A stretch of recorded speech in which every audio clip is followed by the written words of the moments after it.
All right, so my thesis is recovering the history of Justice Weekly. It's this tabloid that ran from 1946 to 1972, and it was infamous. It was being written up everywhere from Maclean's to Playboy, but it's been totally forgotten today. And the standard answer for why it's forgotten was that it was filled with porn, and not just porn, kinky porn, the worst kind. See, I opened it up, and imagine my surprise when the first thing I see wasn't porn. I mean, there was lots of porn, but the first thing that I see was a letter from the mayor to Justice Weekly explaining a tax policy. You see, Justice Weekly actually had great reporting. It had a good relationship with the mayor. It had ads placed by politicians and by businesses in every issue. But it has been forgotten. So I said, why? And the answer came in 1953. You see, there's this young man named Jim Egan, and Jim grew up gay in Toronto, and there was no advocacy in any of the papers that he read. All he saw were gay men being called out, having their names and their addresses published in the papers for the crime of being gay.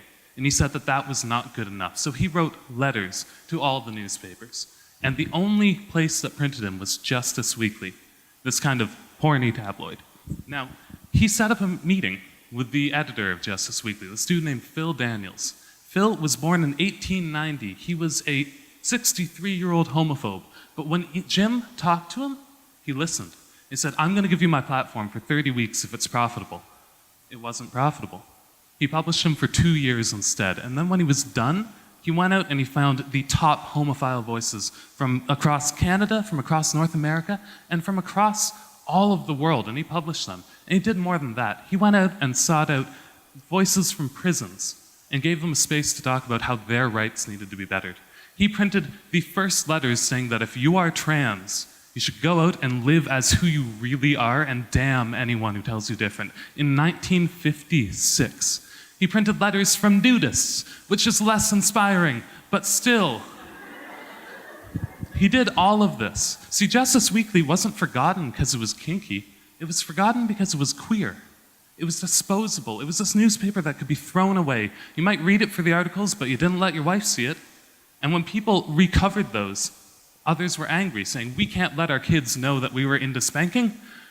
Now, this was Canada's first gay advocacy, Canada's first trans advocacy. And it's been forgotten, and it's been thrown in the trash. And that is not good enough. We need to recover this history, and I am proud to write about it, because all Canadians, everyone in general, deserves a history. Thank you.